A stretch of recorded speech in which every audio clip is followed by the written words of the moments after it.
രാഹുൽ മാങ്കൂട്ടത്തിനെതിരെ ഗുരുതര ആരോപണവുമായി ആദ്യ പരാതിക്കാരി ഹൈക്കോടതിയെ സമീപിച്ചിരിക്കുന്നു. രാഹുൽ ജീവനൊടുക്കുമെന്ന് ഭീഷണിപ്പെടുത്തുന്ന ചാറ്റുകൾ അടക്കമാണ് ഇപ്പോൾ കോടതിക്ക് പരാതിക്കാരി കൈമാറിയിരിക്കുന്നത്. രാഹുലിന് ജാമ്യം നൽകരുത് എന്ന് പരാതിക്കാരി പറഞ്ഞു. വിവരങ്ങളുമായി ഷപ്നയാണ് ചേരുന്നത്. Shapna, good morning. ഈ പരാതിക്കാരിയുടെ ഈ ഹൈക്കോടതിയിൽ സമർപ്പിച്ച പരാതിക്കാരി എന്തൊക്കെയാണ് കാര്യങ്ങളാണ് ഹൈക്കോടതിയിൽ സമർപ്പിച്ചിരിക്കുന്നത്? Sethu, good morning. ഈ രാഹുൽ മാങ്കൂട്ടത്തിൻ്റെ ആദ്യ കേസുമായി ബന്ധപ്പെട്ടാണ് ഇപ്പോൾ ഈ ആദ്യ കേസിലെ പരാതിക്കാരിയാണ് ഈ മറുപടി സത്യവാങ്മൂലം ഹൈക്കോടതിയിൽ സമർപ്പിച്ചിട്ടുള്ളത്. ഈ മറുപടി സത്യവാങ്മൂലത്തിലാണ് രാഹുലിനെതിരെ ഗുരുതരമായ പരാമർശങ്ങളും അതോടൊപ്പം തന്നെ ഇവർ തമ്മിൽ നടത്തിയിട്ടുള്ള ചാറ്റുകളും കോടതിക്ക് കൈമാറിയിട്ടുള്ളത്. കൃത്യമായ തെളിവുകൾ കോടതിക്ക് മുമ്പാകെ ഈ പരാതിക്കാരി എത്തിച്ചിരിക്കുന്നു. രാഹുലിന് ജാമ്യം നൽകരുത് എന്നൊരാവശ്യമാണ് പ്രധാനമായും പരാതിക്കാരി ഉന്നയിക്കുന്നത്. ഇന്ന് ജാമ്യാപേക്ഷ പരിഗണിക്കാനിരിക്കെയാണ് ഇത്തരത്തിൽ ഒരു അഫിഡവിറ്റ് കോടതിയിൽ സമർപ്പിച്ചിട്ടുള്ളത്. ഇതിൽ പറയുന്ന പ്രധാനപ്പെട്ട കാര്യം 10ഓളം കേസുകൾ രാഹുലിനെതിരെ ഈ സമാനമായ കേസുകളെ കുറിച്ച് താൻ കേൾക്കുന്നുണ്ട്. അന്വേഷണ ഉദ്യോഗസ്ഥർക്ക് ഏകദേശം അത്തരത്തിലുള്ള കാര്യങ്ങളെക്കുറിച്ച് അറിവായിട്ടുണ്ട്. അതിൽ ഒരു പെൺകുട്ടി പ്രായപൂർത്തിയാകാത്ത പെൺകുട്ടിയാണ്. സമാനമായ കുറ്റകൃത്യങ്ങൾ നിരവധി ചെയ്യുന്ന ആളാണ്.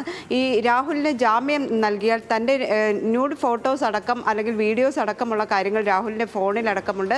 ഇത് പുറത്താകും.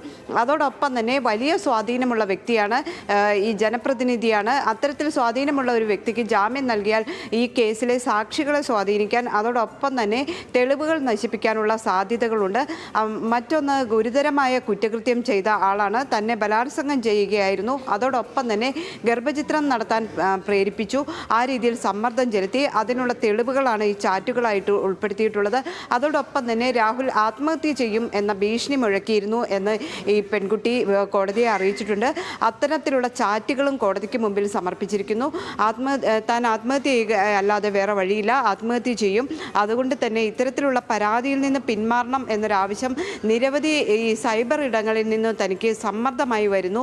അല്ലെങ്കിൽ ആ രീതിയിൽ വലിയ PR വർക്കുള്ള അല്ലെങ്കിൽ ഈ സോഷ്യൽ മീഡിയയിൽ വലിയ സ്വാധീനമുള്ള വ്യക്തിയാണ് ഈ പ്രതി. അതുകൊണ്ട് തന്നെ തനിക്ക് വലിയ സമ്മർദ്ദങ്ങൾ ഉണ്ടാകുന്നുണ്ട്. മറ്റൊന്ന്, ഈ കേസിലെ പ്രതിയായ രാഹുലിന് സമാനമായ നിരവധി കുറ്റകൃത്യങ്ങൾ ഉള്ളതിനാൽ ഈ സ്ഥിരം ഒരു കുറ്റവാളി എന്ന കണത്തിൽപ്പെടുത്തണം, ജാമ്യം നൽകരുത് എന്നൊരാവശ്യമാണ് പ്രധാനമായും ഈ പെൺകുട്ടി അല്ലെങ്കിൽ ഈ പരാതിക്കാരി ഇപ്പോൾ ഹൈക്കോടതിക്ക് മുന്നിൽ ഉന്നയിച്ചിട്ടുള്ളത്. ശരി ഷപ്ന, ശരി. അപ്പോൾ രാഹുൽ മാങ്കൂട്ടത്തിനെതിരായ ആ പരാതിക്കാരി, ആദ്യത്തെ പരാതിക്കാരി ഹൈക്കോടതിയെ സമീപിച്ചിരിക്കുന്നു. ഗുരുതര ആരോപണങ്ങളാണ് പരാതിക്കാരി ഹൈക്കോടതിയെ അറിയിച്ചിരിക്കുന്നത്. വിവരങ്ങൾ നൽകുകയായിരുന്നു ഷപ്ന.